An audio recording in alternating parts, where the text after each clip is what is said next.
एक ऐसा इंसान जिसने लद्दाख के बर्फ से पानी बनाया और एजुकेशन सिस्टम को बदलने की कोशिश की और आज लाखों स्टूडेंट के लिए भूख हड़ताल पर बैठा है। कौन है ये सोनम वांगचुक और क्यों पूरा देश इनकी बात सुन रहा है? आज की कहानी आपको इंस्पायर कर देगी और सोचने पे मजबूर कर देगी। सोनम वांगचुक का जो जन्म है वो 1 सितंबर 1966 को हुआ था, जहाँ पे अलची लद्दाख में 9 साल की उम्र में ये स्कूल नहीं जा पाए थे। माँ ने इनको घर पे पढ़ाया और जब स्कूल गए तब वहाँ पे लैंग्वेज की वजह से उनको बहुत मुश्किलें हुई। और जब उन्होंने पूरा पढ़ाई कर लिया और सोचा कि मैं इंजीनियरिंग करूँगा, तब उनके पिताजी ने कहा कि मतलब कि तुम इंजीनियरिंग नहीं कर सकते हो, तो अगर इंजीनियरिंग करोगे तो ये भी घर पे नहीं रहोगे तुम। तो उन्होंने घर छोड़ दिया उस समय और अपना जो मतलब कि उन्होंने बच्चों को पढ़ाना शुरू किया कम फीस में और उनको एक अलग लेवल पे उनको पढ़ाया ताकि हर बच्चा समझ सके। मैकेनिकल इंजीनियरिंग की पढ़ाई NIT श्रीनगर से की और जब उनको डिग्री मिल गई तब उनको सिर्फ जॉब नहीं बल्कि एक एजुकेशन सिस्टम को बदलना था ताकि हर स्टूडेंट को समझ में आए। एक ऐसा कल्चर मतलब कि एक ऐसा सिस्टम बनाना चाहते थे वो। इसके लिए उन्होंने बहुत मेहनत की है।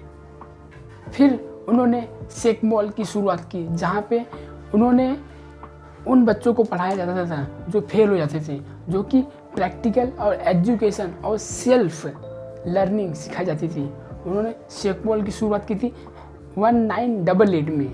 उन्होंने स्टूडेंट के एजुकेशन कल्चर और लद्दाख का जो मूवमेंट था उन्होंने वहाँ से शुरुआत की और करोड़ों बच्चों को मतलब कि इतनी कम फीस में पढ़ाया और प्रैक्टिकल की तरीके से जो पूरे एजुकेशन सिस्टम को समझ में आने लगा। फिर बाद में उन्होंने ऑपरेशन न्यू होप चालू किया 1994 में, जिन्होंने शुरू किया और इसका मकसद था कि गवर्नमेंट स्कूल को इम्प्रूव करना, टीचर्स की ट्रेनिंग और स्टूडेंट को एक क्वालिटी एजुकेशन देना ताकि उसको दिमाग में धंस पाए और वो समझ पाए कि क्या चल रहा है, हम क्या पढ़ रहे हैं, क्यों पढ़ रहे हैं। तो ये मकसद उन्होंने पूरा किया है ऑपरेशन न्यू होप से दोस्तों। और ये वही इंसान है जो आइस स्तूपा बनाया, जबकि लद्दाख में क्लाइमेट चेंज के कारण वहाँ पे ना पानी का बहुत प्रॉब्लम होता था, तो सोनम वांगचुक ने आइस स्तूपा बनाया। ये एक आर्टिफिशियल ग्लेशियर है जो सर्दियों का पानी जमा करके उन्होंने एक आइस स्तूपा बनाया। ये आर्टिफिशियल है और इसी इनोवेशन ने उनको पूरी दुनिया में फेमस हुआ। लेकिन ये सिर्फ एक इनोवेशन नहीं, ये लोगों को एक मदद उन्होंने किया हुआ है कि जब वो सर्दियों का पानी एक आइस ट्यूब पे कन्वर्ट कर दिया उन्होंने और वो पानी गर्मियों में खेतों को दिया जाता है। इससे बड़ा इनोवेशन क्या होता है? और इसी इनोवेशन ने उनको पूरी दुनिया में फेमस कर दिया और यही इनोवेशन अब अलग अलग जो देश है इनका कॉपी कर रहे हैं। अब बात करते हैं कि सोनम वांगचुक और 3 इडियट मूवी का क्या कनेक्शन है। बहुत लोग मानते हैं कि जो 3 इडियट मूवी है वो उनके कैरेक्टर कुंसुक वांगडू ने जो कि सोनम वांगचुक की लाइफ से प्रेरित होकर बनाए हैं, लेकिन फिल्म एक फिक्शनल है, पूरी बायोग्राफी नहीं है। ये उनके आधारों पे बनाया गया है कि हाँ उनके जो एजुकेशन सिस्टम के बारे में बताया गया है उस मूवी में, ये इनको विचारों को 100% मैच करती है। और उस फिल्म में जो बताया गया है कि एजुकेशन सिस्टम को कैसा मतलब कि प्रैक्टिकल और नॉलेजेबल लेना चाहिए, ना कि रट्टाफिकेशन, तो वो इनके विचारों के ऊपर मतलब बहुत 100% मैच करती है। तो इसलिए कहा जाता है कि वो 3 इडियट मूवी उनसे बहुत सारा कनेक्शन है। फिर उन्होंने सिर्फ एजुकेशन को बदलने के लिए नहीं किया, उन्होंने इन्वायरमेंट के लिए भी काम किया है। Solar energy, sustainable building, climate change awareness, Himalaya और लद्दाख को बचाने के लिए उन्होंने लगातार काम किया है। इस वजह से उन्होंने दुनिया में इन्वायरमेंट चेंजर और इनोवेटर में भी माना गया है। देखा जाए तो उन्होंने इन्वायरमेंट और एजुकेशन को बदलने के लिए आज देश में मतलब उन्होंने बहुत सारा काम किया हुआ है। सोनम वांगचुक ने लद्दाख के इन्वायरमेंट और कॉन्स्टिट्यूशनल सेफगार्ड के लिए पीसफुल प्रोटेक्ट किया और उनका मानना है कि डेवलपमेंट और इन्वायरमेंट जो मतलब कि बैलेंस है, उनका बैलेंस रखना बहुत ज़रूरी है, नेचर का और जो डेवलपमेंट का। क्योंकि जब नेचर ही नहीं रहेगा तो इंसान कहाँ जाएंगे। ये बात उन्होंने अपनी लाइफ में हर किसी को बताया, हर जगह मतलब अनशन किया, प्रोटेक्ट भी किया सरकार के ऊपर। और उनकी बात मानी भी जाती है। और साल 2021 में सोनम वांगचुक ने भारत के सैनिकों के लिए उन्होंने एक अनोखा सोलर हीटेड मिलिट्री टेंट बनाए। लद्दाख और सिचुएन जैसे ठंड जमाने वाली मौसम में भी ये टेंट सिर्फ सूरज की ऊर्जा से जवानों को गर्म रखती थी। ये इस इनोवेशन ने सिर्फ जवानों की सुविधा नहीं बढ़ाई बल्कि केरोसिन की खपत और पॉल्यूशन को भी कम कर दिया ताकि इन्वायरमेंट को कोई नुकसान न हो।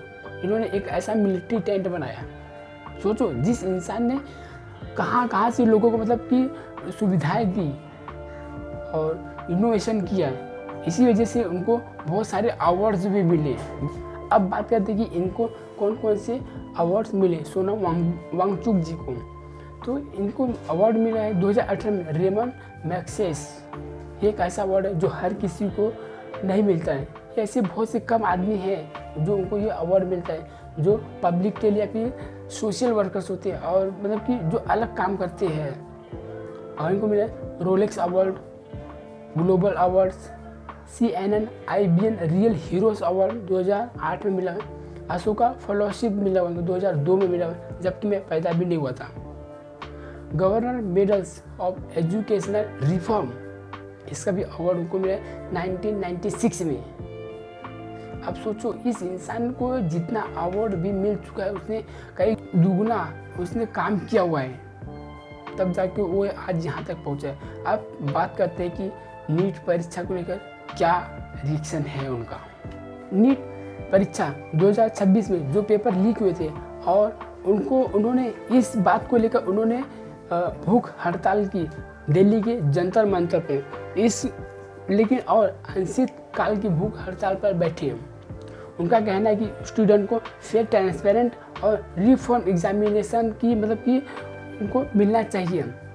हड़ताल के दौरान उनकी काफ़ी तबीयत खराब हो गई है और काफ़ी लोग उनको फास्ट ख़त्म करने की अपील कर रहे हैं। लेकिन जब नीट एग्ज़ाम दोबारा हो चुकी है, लेकिन अब उनका मानना है कि जो हमारे एजुकेशन मिनिस्टर है धर्मेंद्र प्रधान जी, उनको इस्तीफ़ा देना चाहिए। देखो, आज उस बंदे ने 15 से 16 दिन हो गए हैं अनशन पे बैठे हुए भूख हड़ताल को लेकर। उनकी तबीयत बहुत ही खराब हो चुकी है अभी। तो उनका मानना है कि जो धर्मेंद्र प्रधान जी उनका इस्तीफ़ा देना चाहिए। तो अभी मेरा मानना है कि जब इतने सारे लोग बोल रहे भारतीय, नीट पेपर एक ऐसा पेपर नहीं है जो हर कोई दे सके।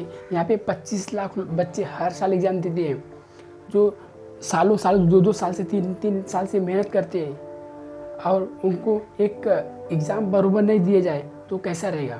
तो अगर आप इस आदमी का आप सपोर्ट नहीं करोगे तो आने वाले दिनों में आपके बच्चे, आपके जो भी मतलब कि आने वाली जनरेशन है उनको कोई सपोर्ट नहीं करेगा। इसलिए हम लोग भी इनका सपोर्ट करेंगे और धर्मेंद्र जी प्रधान जी का इस्तीफ़ा मांगेंगे, ताकि देखो हर कोई ऐसा नहीं है कि इनका मानना है कि एजुकेशन सिस्टम को बदलना है, इसलिए आज अनशन पर बैठे हैं।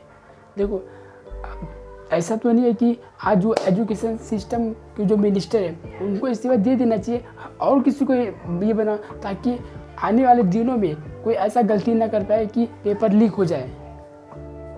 ऐसे बहुत आने वाले सालों में बहुत सारा पेपर लीक हुआ है।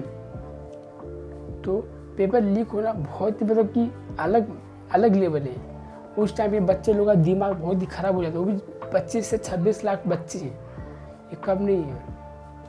पूरी वीडियो की मोरल ऑफ स्टोरी जानते हैं। सोचिए, एक आदमी जो इंजीनियर भी है, टीचर भी है, इनोवेटर भी है, और जब बात स्टूडेंट की फ्यूचर की आई तो अब बिना अपनी सेहत का ख्याल परवाह किए बिना भूख हड़ताल पर बैठ गया।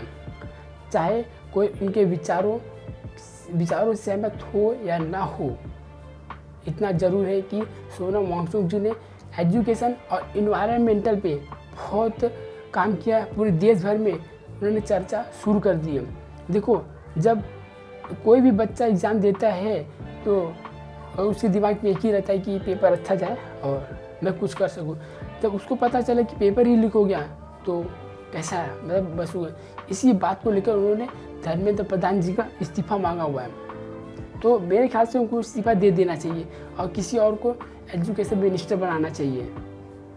अगर आपको लगता है कि हमारा एजुकेशन सिस्टम ट्रांसपेरेंट होना चाहिए और ऐसी इंस्पायरिंग बायोग्राफी देखना चाहते हैं तो मिस्टर सीवी को फॉलो करो, सब्सक्राइब भी करो। और क्या सोनम वांगचुक जी की सोच भारत के एजुकेशन सिस्टम को बदल सकती है? मेरा मानना है हाँ, बदल सकती है, क्योंकि वो ऐसा इंसान है जो हर क्षेत्र में उन्होंने काम किया हुआ है और लोग आज उनकी बातों पर ध्यान दे रहे हैं। बड़े बड़े जो एजुकेशन टीचर से और पॉलिटिशियन से हर कोई मतलब उनकी बात को सुन रहा है और आगे यार उनकी सपोर्ट के लिए। तो हमारे भी उनके साथ सपोर्ट है और मेरा मानना है कि ऐसा इंसान जो हमें सपोर्ट करता है, पूरे स्टूडेंट को सपोर्ट करता है, तो हमें उनका सपोर्ट करना चाहिए और उनका हौसला जो बढ़ाना चाहिए, ताकि ऐसे आदमी हमारे लाइफ में आ सके और देश में कोई भी मतलब कि अत्याचार हो, मैं बोलते हैं ना कि एजुकेशन सिस्टम को लेकर, इन्वायरमेंटल को लेकर, तो वो आवाज़ उठा सके। वो एक लीडर है।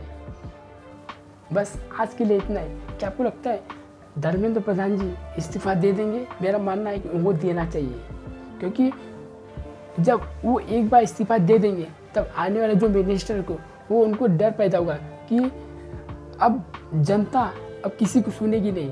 वो अपने मन में मत वो करेगी, जो बच्चे को लेकर किसी भी चीज़ को लेकर तकलीफ होगा तो हम उस पर बर्दाश्त नहीं करेंगे।